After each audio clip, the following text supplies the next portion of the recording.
Hi, good afternoon, everyone. Thank you so much for joining us today. Today, our webinar is on the topic Navigating Maritime Careers, Trends, Qualifications, and the Future of Sustainability. Today, we plan to cover current trends in the maritime sector, the changes in maritime recruitment, the increased value of education to thrive in the sector, as well as employer education. I'm Arjun and I'm a part of the recruitment team of MLA College. We are specialists in distance learning programs in maritime sustainability as well as a host of other sectors, and we are based in United Kingdom. We offer flexible industry relevant degrees which are awarded by the University of Plymouth, who are also our strategic partners. We are extremely keen to know about your views, your questions, and to have you engage in our conversation here today. So I really urge everyone to ask questions at the top in the question box provided, and we'll be sure to include them throughout our conversation and also get back to you subsequently after the webinar once it has concluded. I'm extremely honored to have Mr. Phil Parry join us today, and I would just briefly introduce him. He co-founded Spinnaker in 1997, and he's renowned globally for his vast expertise in the maritime industry. He established the Maritime HR Association and the Seafarer Employees Association, representing thousands of shipping employees globally. Previously, he's also worked as a maritime lawyer at Insinco and as the leader of Spinnaker's executive search function. He has played a key role in recruiting top maritime talent globally. So he really has a host of experience and insights to gain from. So Phil, welcome to the webinar. We're glad to have you on board. Thank you very much. Could you please tell us about, say, your education and your professional journey so far? Sure. Well, I started out life not knowing that I wanted to end up in shipping. I now know that, but I started out at the age of 18 wanting to be a marine biologist, and I ended up on a fisheries course at Plymouth.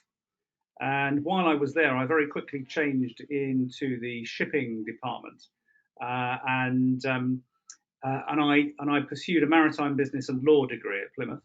After that, I qualified as a maritime lawyer, as a solicitor, and practiced maritime law for a few years in the City of London.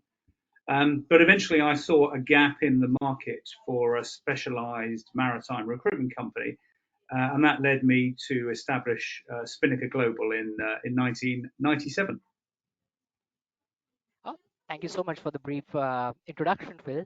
I really must ask you, because I think this is something I just covered during your introduction as well, that you've held a variety of roles and profiles within the shipping sector.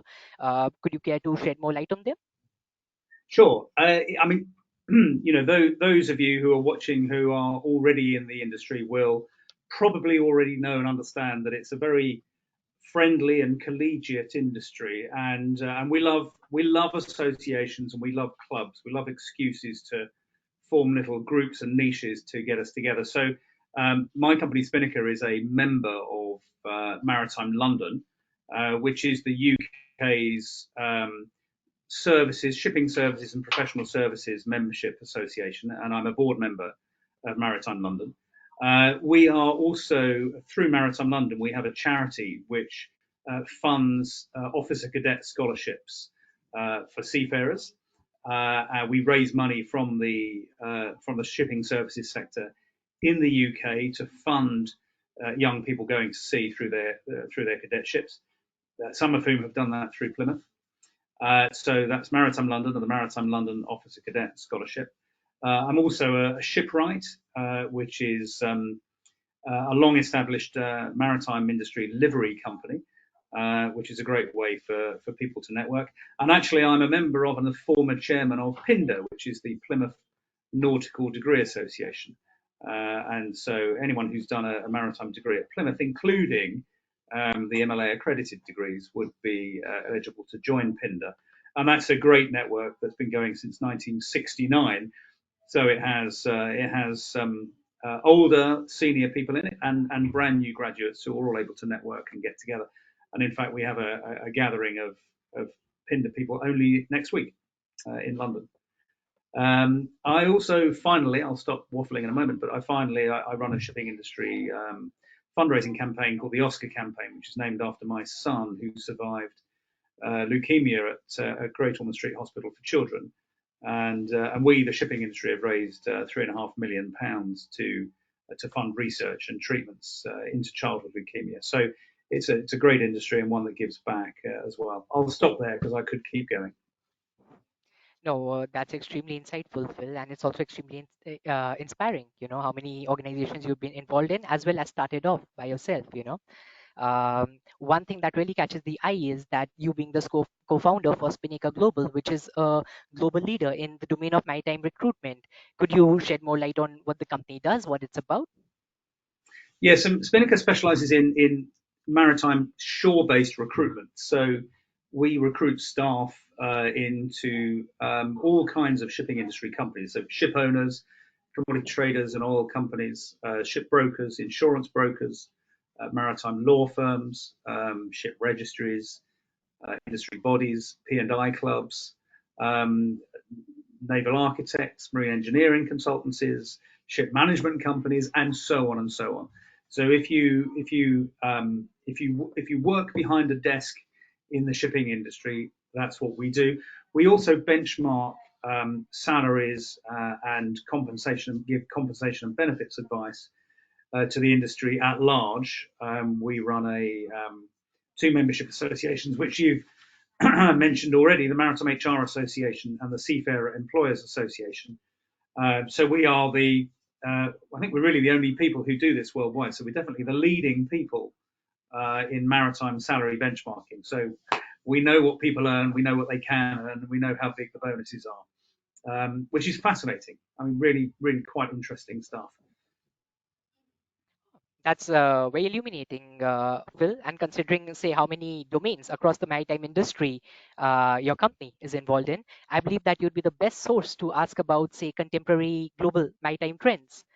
Considering, that the global maritime industry is responsible for over 90% of world trade, as well as, say, it contributes around $500 billion annually to the global economy. So, could you shed more light on recent developments?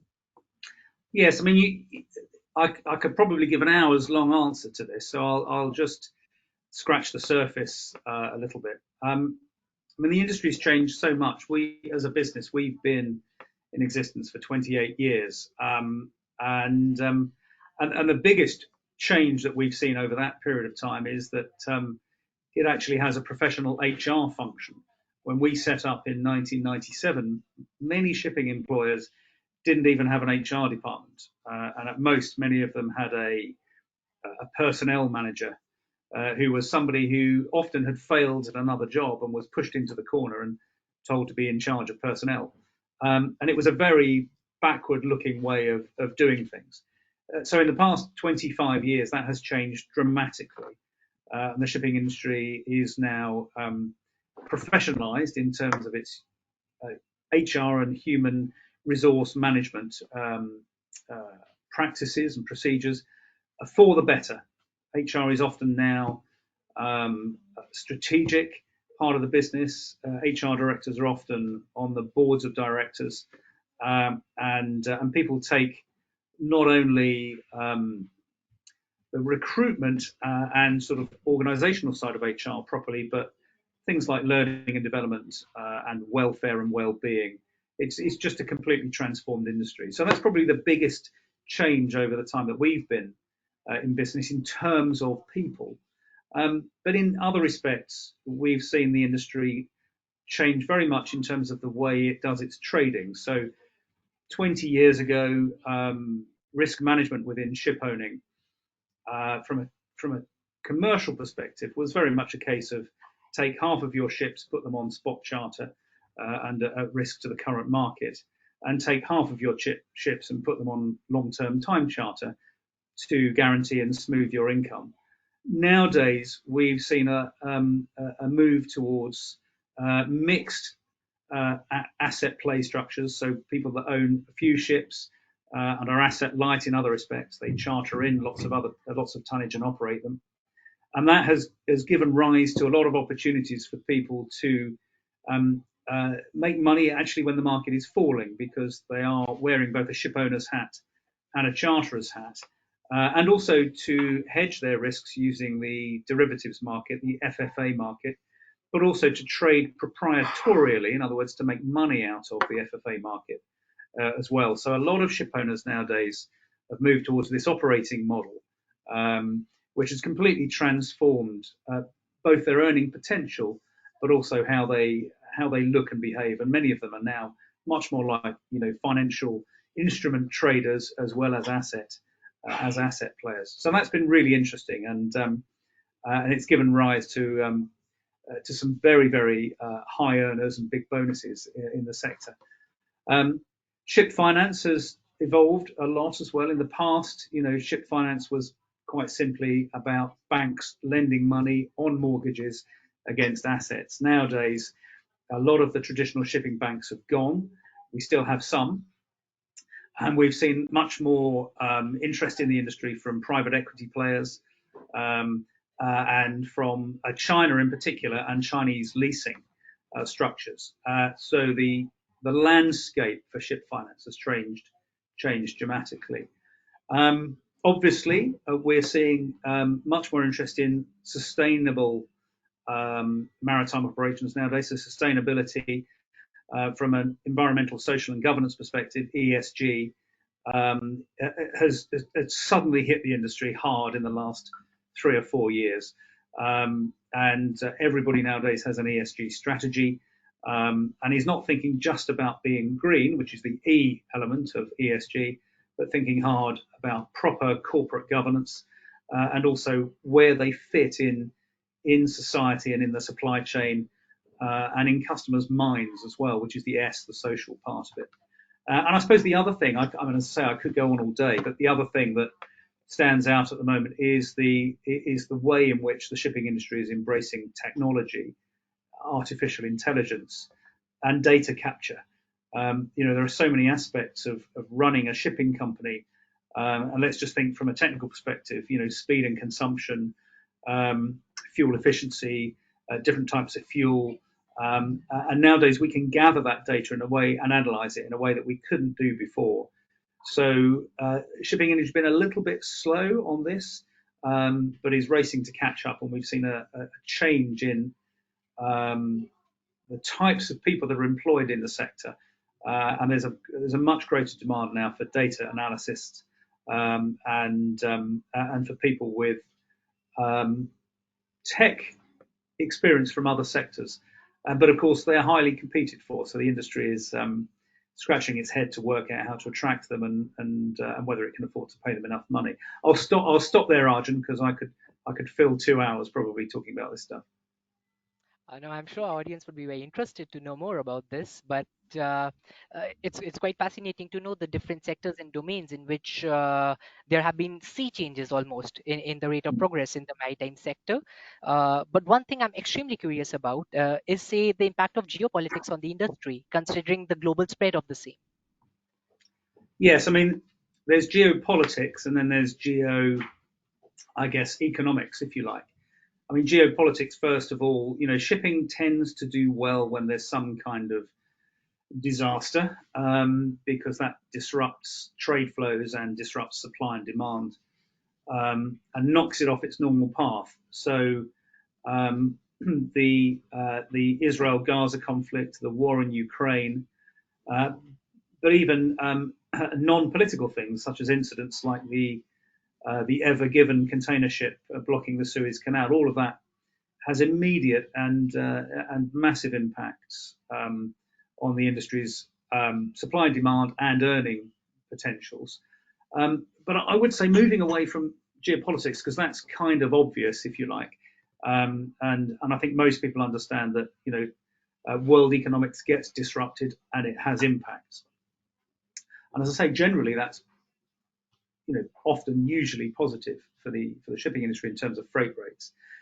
What has been interesting again from an employment perspective, has been the investment of certain locations in attracting the shipping industry to locate there. So Singapore has invested heavily in shipping in the last 20 years and has gone from being a minor hub really to certainly in the top 3 world shipping hubs worldwide.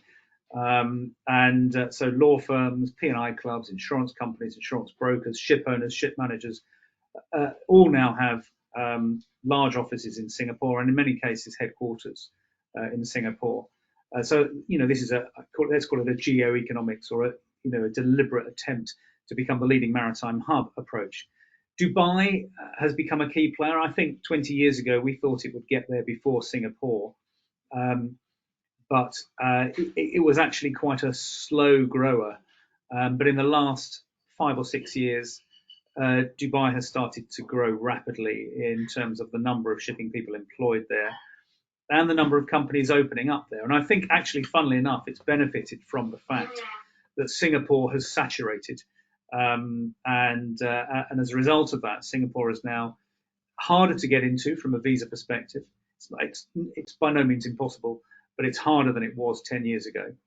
And it's also a more expensive place to live, Singapore. Rents are not cheap, and and salaries have broadly equalised. I use that term very loosely, and so there's not the premium to be earned in Singapore that perhaps there was a little while ago. So Dubai has benefited from that. Dubai's always been attractive in terms of time zones, and sort of being very much a sort of a central hub globally. And the fact that it is still tax free and there are still employers, quite a number of employers who will pay expatriate benefits and for housing costs and schooling costs in Dubai, unlike in Singapore, where that has become less prevalent than it used to be. So Dubai has benefited. And then, just back to geopolitics, populism, outcomes like Brexit and the election of Donald Trump have massive impacts on visa policies, and that makes it in some places easier, in other places harder to get visas, and that impacts employers' ability to be able to bring people in to their locations, and also to be able to relocate them. I'll jump ahead, but one of the things I was planning to talk about later on was one of the real benefits to having a degree, amongst many others, is that for employers relocating people from one office to another around the world, they have to go through visa applications, and very often there's a point scoring system, and it's much easier. In other words, you get more points for people with degrees than for people without degrees. And so, if nothing else, that's a good reason for having one. Just that ability to be geographically mobile. Back to you, Arjun. Oh, thank you for that, Phil. And we would get back to, say, the utilitarian case for investing in maritime education soon. But before that, I think it was extremely insightful how you talked about both, say, geopolitics and geoeconomics playing a key role in determining maritime trends across the globe. Two relevant points to that being that, say, Dubai's maritime sector now contributes 7% of its GDP. So just like you had projected and talked about, Dubai is indeed catching up as a global maritime hub, and perhaps competing with Singapore in a way. But at the same time, interestingly, I think Singapore has also invested over 100 million Singaporean dollars into, say, digitization, into sustainability programs, etc. So it does seem that both the countries are heavily invested in the next. Uh, say the next set of trends, keeping up breast with the next set of maritime trends in the industry. Yeah. So those are quite interesting case studies that you brought up. Um, but Yes, I from, mean say, those locations are, they see attracting different industries to their countries very much as from a business perspective. Whereas countries like the UK, frankly, do not. We're run. We're not. That we're not. I suppose able to react in the same way that Singapore and Dubai are, in the sense that they're not democracies in quite the same way that many other countries are. But they're benign. They're benign countries, and so they can behave much more like a business, and they can choose to invest in a way that many other countries can't, and it's worked. that's a fascinating point, Phil. Perhaps it's the political structure of the country also to thank for, in a way, their step Yeah. forward in the maritime space. But I'd really like to bring the discussion back to something you'd mentioned during discussing the global maritime trends, which was, say, the key role of ESG being adopted by more companies. I think according to a prominent survey, over 60% of maritime companies are now say adapting towards ESG trends, inculcating those in their policies and guidelines. So could you shed more light on the scope of sustainability in the maritime domain? Yes, I mean, it's the buzzword at the moment. Well, one of two buzzwords, digitalization being the other, which is digitalization, by the way, has been talked about for several years. But again, it's one of those things that shipping companies are now properly investing in. Sustainability really is, it's one of those things that people used to pay lip service to, but they're now doing properly.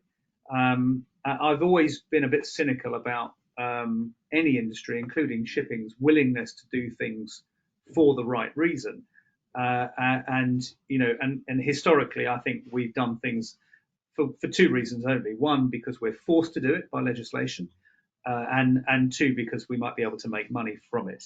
Um, but the corporate mindset has expanded somewhat now, and sustainability is driven by legislation, but it is very much driven nowadays also by public demand, and also business to business customers own ESG credentials, forcing them up the chain on those that supply services to them. And then, of course, competitive self-interest, and finally, let's say corporate morals. That people are realizing nowadays that in order to steal a march on their competition, actually they have to have strong sustainability credentials.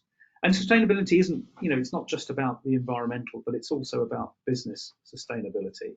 Ensuring that you survive and thrive into the future. But so overall, sustainability has moved from, as I say, lip service to buzzword to actually, serious business strategy. How are we going to go into the future? How are we going to do it in the right way?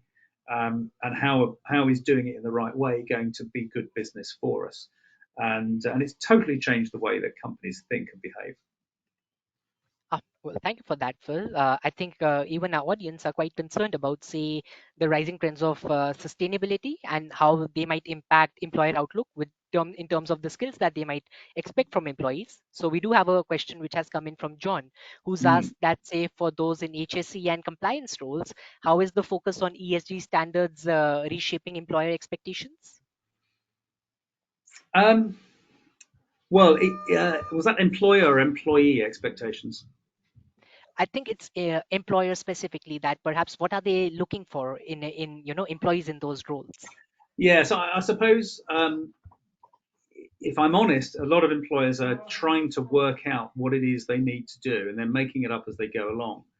Um, so, uh, you know, being quite simplistic about it, if anyone here has, is doing or is thinking of doing the MLA degrees in sustainable maritime operations, frankly, having the word sustainable in your degree title will work.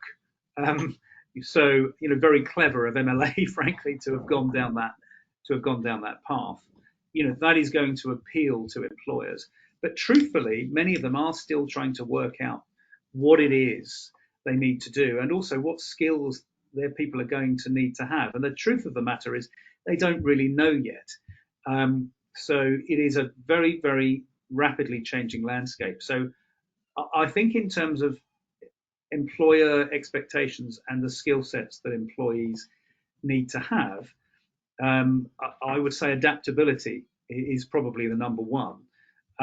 So, when studying in this area, whereas in the past there was a lot of fact-based learning, nowadays I think there's a lot of there's a great need to understand the changing landscape and to keep abreast of it. So I don't think it's any good anymore simply to learn a set of facts and all about a particular piece of legislation, let's say, and expect that to remain the same for the next 10 or even 5 years. Um, what employers need is people who are going to demonstrate at the stage of recruitment that yes, they've studied and they understand, but what they've got from that studying is the ability to research, the ability to change direction, the ability to think independently, and and preempt and predict what's coming, and get their businesses ready for it. There is a lot of work done by the World Economic Forum on the skill sets that people need nowadays and are going to need in 5 years' time, 10 years' time, and so on. And I'd encourage anyone watching this to briefly go and look at, or for a long time, go and look at the World Economic Forum website, WEF, and look at the future skills work that they have done, and frankly think about that in terms of your own CVs and how to make yourself attractive to employers. And it will include things like adaptability and resilience, um, and research and analytical skills and abilities, as well as understanding the detail of this particular sector. Well, thank you for shedding more light on that, Phil. I think that really explains how the skills and qualifications required by employers have evolved over the recent period of time. I think there's an interesting study that showed that around three-quarters of maritime employers now require degree level qualifications for filling up key positions, which is up from half, which was around a decade ago. So there's already, say, rapid increase in the scope and the relevance of degree qualifications in the maritime field, especially for key positions and people seeking leadership roles. Which brings me to an associated question, really, that what do you feel is the scope for continuous professional development? What do you believe is the reason for its growing importance? Well, it ties in really, I suppose, with what I was just saying about being adaptable. Um, we see such fast technological and regulatory changes taking place in the industry nowadays that continuous learning is essential. So going back to what employers are looking for, it's agile, adaptable staff who are willing to learn and grow. It's about developing your skills continuously to stay competitive. There's a question in from uh, Kenneth, I think, or certainly uh, it might be Kenneth, I'm not sure, which is what are the most common career pitfalls mid-career professionals face, and how can they avoid them? And that's a difficult question, Kenneth, if that is you. But I think what a lot of people uh, make the mistake of doing is sticking within the tram lines of their job description, and not thinking outside the box in terms of what their employers need from them. So we sit on a lot of remuneration and performance review panels with our clients, and we'll often hear the board members and the management complaining about particular individuals who won't do anything outside of their specific job description. They won't put their hands up for mentoring youngsters. They won't put their hands up for attending industry events and company events out of working hours in the evening. They will literally say, "That's not my job. I do this," and those people get overlooked for promotion.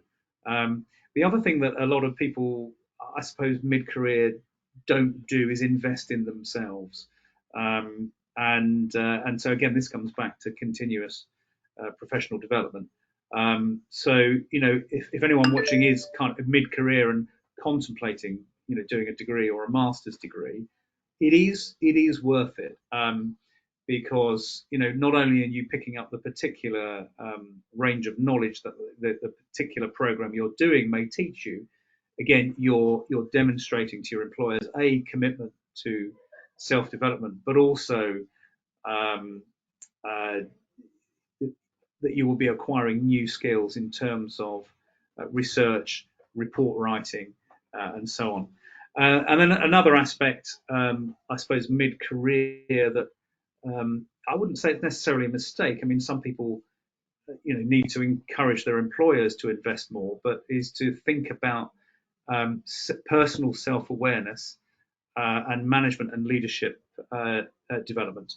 If you are mid-career, chances are that you're looking to move up the ladder, and a lot of people really struggle to move from being an expert in a particular function to being a manager of that function or of other functions, and they struggle to let go to the sort of the particular area that they're a technical expert in, because that's where they have their confidence and their self-worth, and they struggle to let go of that and delegate to other people without interfering. So, personal development training, psychometric profile, take a psychometric profile personality test, and understand who you are and what your personality, let's say, weaknesses might be, is a fantastic thing to do mid-career. Um, and then sharing that, if your employers won't pay for it yourself, and share that with your colleagues and say, is this really me? Is this really what I'm like? And self-awareness is always the first door you open in order to sort of move on from a management and leadership development perspective into self-development. Well, thank you for answering that, Phil. It really brings me to a related point that you've consistently highlighted across your questions how important Yes. semi-time education is for career progression, and you've brought in our programs as well at one junction. So I'd really like to ask you about, say, the strategic advantage of investing in an English shipping degree specifically, and as well as the fact that how advanced education really assists career progression. Um, well, England first of all. I mean, obviously, I'm British, and I did a degree at Plymouth, so I'm biased. Um, but each maritime centre nowadays sort of lays claim to being good at particular things. And in the UK, we boast about maritime law and marine insurance, as and actually seafaring education and training as being our strengths. And degree education within the shipping sector is an area where I think we are. It is fair for us to lay claim to, being at the top of the tree, if you like. Um, you know, um, probably the best example of this is that Greek ship owners have been sending their daughters and their sons to English maritime universities for decades, and they regard, I think, the fact that English law um, is still the predominant choice of law and jurisdiction for shipping industry contracts and many maritime disputes, yeah, including insurance law disputes, um, is one of the reasons why they regard English shipping degrees as being worth having. So we're very those of us in the UK are very proud of that aspect of the shipping services industry that we have, and I think we, rather than just boasting about it, I think we can justifiably boast about it. I think we're quite good at it. You had a That's quite second limb. I think you had a second limb to your question, didn't you? But I've forgotten what it was.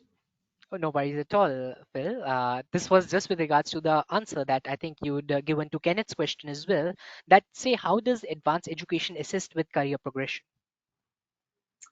Um, it, it it depends where you work, but larger corporate employers definitely love a master's degree. There's no doubt about it. Whether it's an MBA or an MSc, larger corporates like it. For the oil majors, the commodity groups, the mining groups, um, the big accounting firms and the management consulting firms, they it's not absolutely a prerequisite, but you find that most people in those organisations who are progressing have got them before they arrive, or they get them while they're there. So it's difficult to argue with the statistics, really. On paper, they're not required. In practice, most people who do well in those kinds of organisations have got them. That's quite fascinating, Phil. I think there was a study by BIMCO and ICS last year itself, which stated that someone with, say, a master's degree in a cognate discipline within the maritime industry is likely to earn around 30% higher than someone without higher education. So it does seem that statistically, it does seem to hold true, even though it might not be a requirement explicitly on paper. No, that's right, and it's not necessarily fair. Um, two of my closest friends, one of them is the CEO of a very large ship owner, and one is 2 levels below the group CEO of a worldwide bank. And they left school at 16, 17, and they've risen up through the organisations, and they're very intelligent individuals. Um, but it would be almost impossible for those two guys to get into the jobs they're in today in the way that they did in the past, and they simply couldn't get into their organisations nowadays without a degree. It's just a fact. It might not be fair, but it's just a fact. Ah, that's I think that's at least a note that a young job seeker in the maritime domain must be aware of, at least to increase the employability within the market itself. Which brings me to another trend within the maritime education space, which is that in the past 5 years, I think especially since the pandemic, the global lockdown, etc., there has been almost a 50% rise in distance learning programs across the globe. Do you believe there's any, say, differentiating advantages which an on-campus program might not offer, especially to seafarers? Um, yes, I mean, to seafarers, it's a bit of a no-brainer, really. It's you can study while you work, and I know that with the MLA courses, you can download the program content, so you can work offline. If you don't have a good Wi-Fi connection. So I think post COVID, we have all massively changed our mindsets, and I think um, you know the attitudes towards this, I think, would have been very different 10 years ago, both from an employer's perspective and also from the perspective of people doing the studying. But I think we've all learned to become much more independently minded, and self-disciplined. And I would say only that if you have the self-discipline to work independently and remotely, then frankly, it's a way of saving yourself a huge amount of money, um, in terms of the course fees, but also a way of continuing to work while you're studying, so that you're earning as well as not spending money. And obviously, you miss out on the sort of the campus life of being at university. Um, but I have three children. One who's working, and didn't study, one who has done a degree, and one who is 19 and arguing about not doing a degree. And he is really struggling. He wants to get into the shipping industry, fun enough, but he's really struggling to do so because he keeps losing out, to people who've got degrees, and so he's considering doing something distance learning so he can do any old job in the meantime, but learn while he's doing it. I think the only people that would really perhaps not do well, with this kind of studying, is people who don't have self-discipline. Frankly, you've got to be driven, and you've got to be able to get the work done, and you won't necessarily, have a lecturer face to face like you might have, if you're on campus, who can give you a hard time in quite the same way. Um, but then again, if you're going to spend your own money to sign up to do this, then why wouldn't you do the work? Of course, that's a very interesting point, Phil. Perhaps the financial commitment is enough to act as an incentive to at least work hard and stay abreast with the course details. Because what else would push someone? But Yes, absolutely. sorry, Yeah, no, agreed. So we've got a couple of other questions there. I just thought rather than forget about them and do them all in a batch at the end, there's one from a cadet saying, what advice would you give a young maritime cadet like myself who's just starting their career? So rather, I'll answer that in two halves. So advice second, but just a comment first. I think first of all, you know, getting your officer of the watch qualification and becoming a ship's officer, um, is a bit like a degree in itself. And if you are a ship's officer and you've got further education on top of that, then you've got the best of both worlds, really. Um, you know, People who are coming ashore from seafaring life, uh, but who can demonstrate that in addition to their seafaring experience and qualifications, they have strong written skills, they can research and analyze data, and they can write reports, which is what you'll get from doing a degree, are very employable.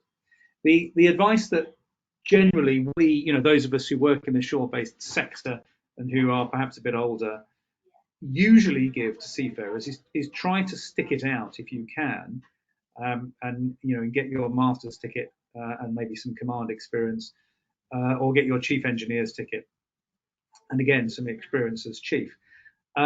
You are still attractive if you are a second officer, a third officer, and you come ashore. but you are particularly attractive if you have command experience. And the shore-based sector um, generally likes people who've got cargo ship experience. So whether it's a dry bulk carrier, a tanker, um, even an older-fashioned sort of general cargo ship or a gas carrier, even nowadays, cargo experience is regarded very highly in shore-based services sectors like maritime law, P&I, marine insurance, and the consultancy groups, engineering and deck officer consultancy groups, who provide support services to ship owners when building ships, to law firms and P&I clubs when handling disputes and casualties. Um, Obviously, if you work in the passenger ship sector and the cruise ship sector and you intend to stay in that sector and come ashore and work in fleet management in that sector, then you can ignore what I've just said about cargo ships. But broadly speaking, if you're looking to go into the wider services sector, then cargo ship experience is well regarded. I mentioned earlier on that I'm a trustee of the Maritime London Officer Cadet Scholarship, and one of the things we constantly are trying to encourage the cadets that we sponsor to do is to get themselves some time on cargo ships and not to get too obsessed with the enjoyment and the glamour of working on board cruise ships, because it won't stand them in good stead later in their career. So that's some advice I would get. That's some advice I would give. And and broadly, you can come ashore younger. I suppose I was going to sort of have a debate with myself about when is the right time to come ashore. There is no right answer. I was speaking to a recently retired pilot last night at a dinner, who was a captain for many years. And he had a great career at sea and didn't come ashore until he was in his 50s when he became a pilot. Equally, if you want a career in maritime law, marine claims, and fleet management, you're probably better off coming ashore before you're 45. Um, the average time people tend to spend at sea, statistically over the years, is somewhere between 8 and 15 years. 8 and 10 historically was the most common, but I haven't seen any updates to that data recently. So I'll say between 8 and 15 years. If you want to get into a sector like shipbroking or chartering, or the commercial side of shipping, and you are at sea, then my advice would be to come ashore younger, because they are sectors that, generally speaking, employ people in their 20s, and then they grow them up alongside their peer groups, and they do business within their own age groups. It's very difficult to come in your 30s and 40s as a trainee shipbroker who's been to sea, because all of the people in their 30s and 40s have already got 15 and 20 years experience, and they tend to interact and transact with each other. But outside of those areas, shipbroking and chartering, I would say, it's always good to try and get as senior seagoing experience as you can, and preferably some time in command or some time as chief. Just seeing if there's any more questions. There's another one from Kenneth. Kenneth is a lawyer currently doing an LLM in maritime law. You already have an MBA in sustainable strategy, Kenneth. Good Lord. How can I leverage both of these qualifications as an aspiring shipping lawyer? I think sometimes interesting. I hope nobody Greek is offended by this, but we often used to joke that there's the biblical reference to Greeks bearing gifts, and we often used to joke about Greeks bearing MSCs and LLMs. There comes a point, I think, where it's time to accept that you've got your qualifications, and then to make use of them. And I think that, certainly from my perspective as a former maritime lawyer, and somebody whose company places a lot of maritime lawyers into jobs, the thing to understand is that you can be academically and technically, you can be a good lawyer but not very successful, because you either don't have a commercial mindset or you don't have a client following. If you're working for a law firm, the way to be a successful lawyer is to have clients. So I think the real thing to do is to leverage your network, is to get out there and sell, frankly, And if you want to be an in-house lawyer rather than working for a law firm, then is to display, commerciality and a can-do attitude. You know, One of my friends is the CEO of a ship owner, and he says, when I go to my legal department with a new type of deal and something we want to get done, they need to understand we want to get this done. So yes, by all means, highlight to us the problems, the pitfalls, and what we need to be wary of, but please make it happen. And many lawyers become very good at telling you why you can't do things, and many clients don't want you to tell them that. Tell them the pitfalls, give them the caveats, but find a way to make it happen and protect your client or your employer as well as you can. Arjun, shall I carry on looking at some of the questions before we carry on with the Q&A? Certainly, actually, there was a relevant one which I found, and it kind of links to a previous question that you'd answered as well, which has just come in from Kevin, who states that he's recently completed his undergraduation studies and he's been sailing as a cadet for 13 months. But what he's really curious about, especially from say a growth perspective, is what sort of onshore jobs might he kind of work towards, which might be more say marketable, especially I think in terms of a growth perspective, unless I'm getting Kevin wrong. Could you maybe shed more light on that? Yes, I think uh, one of the things I go to a lot of universities and give talks, and one of the things I try to get people to think about, and I mentioned this earlier on from a mid-career perspective, is self-awareness. And you can get self-awareness from looking in the mirror if you have the right kind of mentality, or you can ask your friends and family who they think you are. And I've encouraged lots of individuals to do this over the years, and they come back surprised. Um, but what you have to do is be honest with yourself. So lots of people want to get into shipbroking, for example, and simply don't have the personality for it. Shipbroking is sales. It's a world of hard knocks, lots of rejection. Um, it's very alpha. Um, Alpha male and female, I hasten to add, but it is very alpha. So if you're easily offended, probably not the career for you. If you're afraid of picking up the phone and you're afraid of rejection, probably not the career for you. And as I've mentioned already, if you want to go into that side of the industry, the commercial side of the industry, you probably want to be, if you're a seafarer, coming ashore quite young, and if you're not, trying to get into it, early in your career. Um, but many seafarers come ashore into fleet management and into surveying, um, and superintendency roles, technical superintendents, marine superintendents, QHSE superintendents. Most of the employers are looking for people who've got command experience or chief engineer experience to come into those roles. Um, but it's an obvious career path for an officer. Um, and again, it depends what you want from your career. Is it technical enjoyment, or is it cash? And if it's cash, then if you want to earn big money on the fleet management side, you have to be someone with leadership qualities who can get to the top. You can earn decent money as a fleet engineer, as a technical superintendent or a fleet manager, but you're not going to get rich, but you'll earn a good living. If you are attracted by the big bonuses that you hear about, then that's shipbroking, that's chartering, freight trading, and so on. And so you need to be looking to work for a ship owner or a commodity trader or an oil company and so on. And again, as I mentioned earlier on, those larger corporate employers, they like further qualifications. Less so in the ship owning side of things and the ship management side of things, but on the commercial side, in the larger corporates, further qualifications are almost a must, really. Um, and as I say, you need to come ashore younger um, for those kinds of careers. Well, thank What you have we for got there?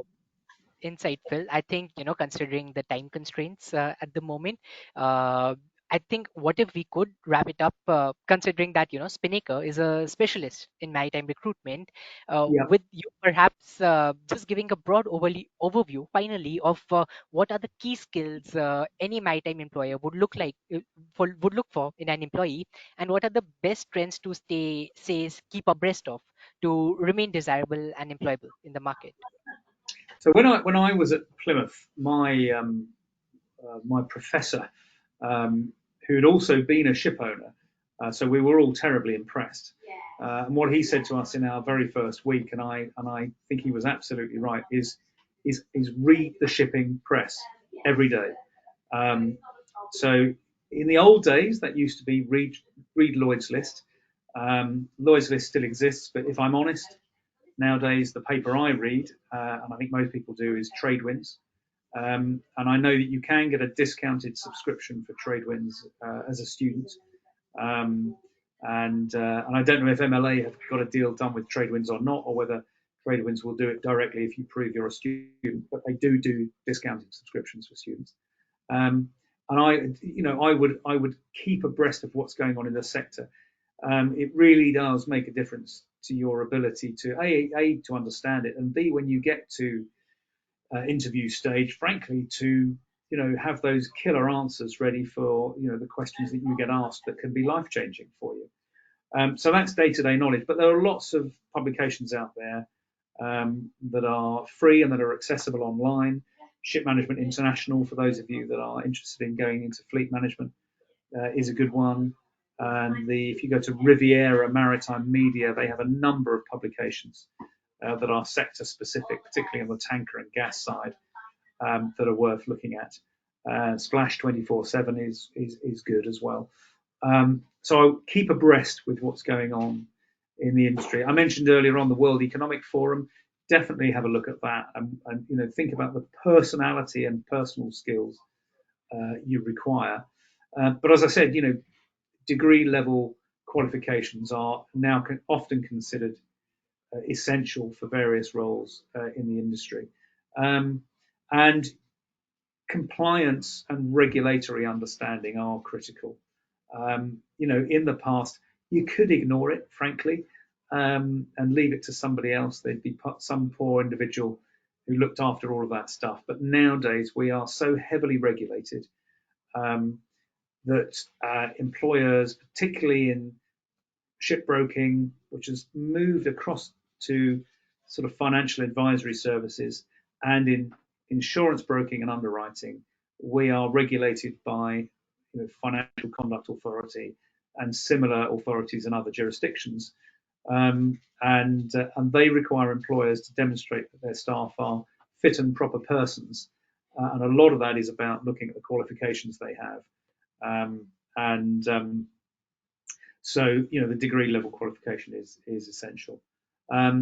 But, staying current is everything. Staying on top of things, knowing what's happening, knowing which legislation is coming and when it's coming and how it affects your employer, really will stand you apart from your lazier colleagues, if you like.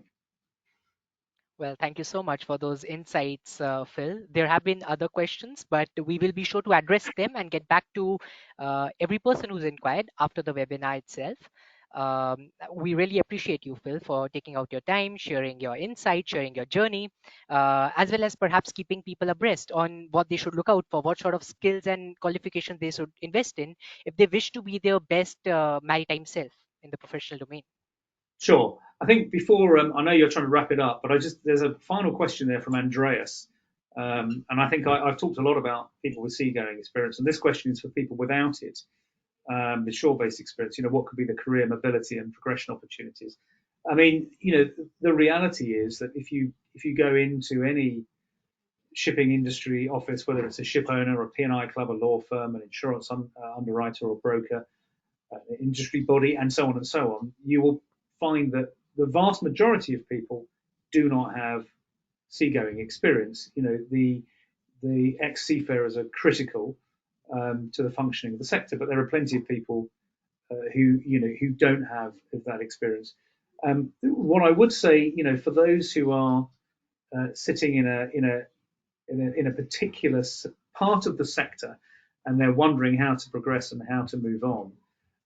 There is no substitute, first of all, for research, and trying to work out what other people in the industry do.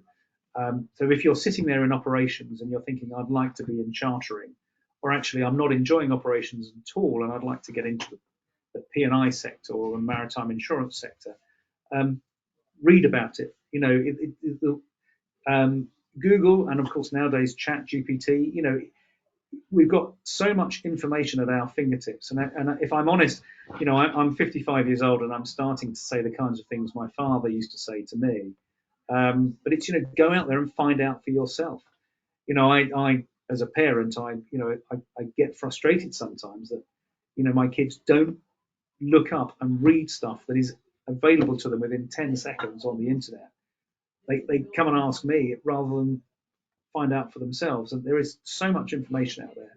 So, it's very easy nowadays to find out, what other roles in the sector are. Getting into them though is another matter. And the one thing I would encourage people to do, and we seem to have lost the mindset and to do this nowadays is look on LinkedIn, find somebody who does it, message them or pick up the phone and say, hi, I'm Phil. This is who I am. I wondered if I could have 10 minutes of your time, to tell me if you think I could get into your area and what it requires. People seem to be afraid to reach out and ask for help nowadays. And actually, you'd be surprised how willing people are to give it, as long as they don't necessarily think they have to give you a job at the end of the phone call. But if all you're after is a cup of coffee and 10 minutes of their time, I have tended to find that people in the industry are very generous with their time. So, Andreas, I think, if you've got any specific questions like that, always feel free to get in touch with me directly, and I'll try my best to answer. Well, thank you so much for sharing that, Phil. I'd just like to wind this up by emphasizing that we at MLA College, we are specialists in distance learning programs, specifically maritime and sustainability programs. And we have intakes every year in January, May, as well as September. And as of now, we have a May intake, which is upcoming. And considering that there's almost 3 months to the start of the program, there's still ample time to say go, register, and apply if you're keen to go for the program. Thank you so much for joining all of us today. It was a pleasure to host this conversation with you, Phil, and I hope to see all of you soon someday. You're very welcome. Thanks, Sergeant. Take care. Bye. Bye bye.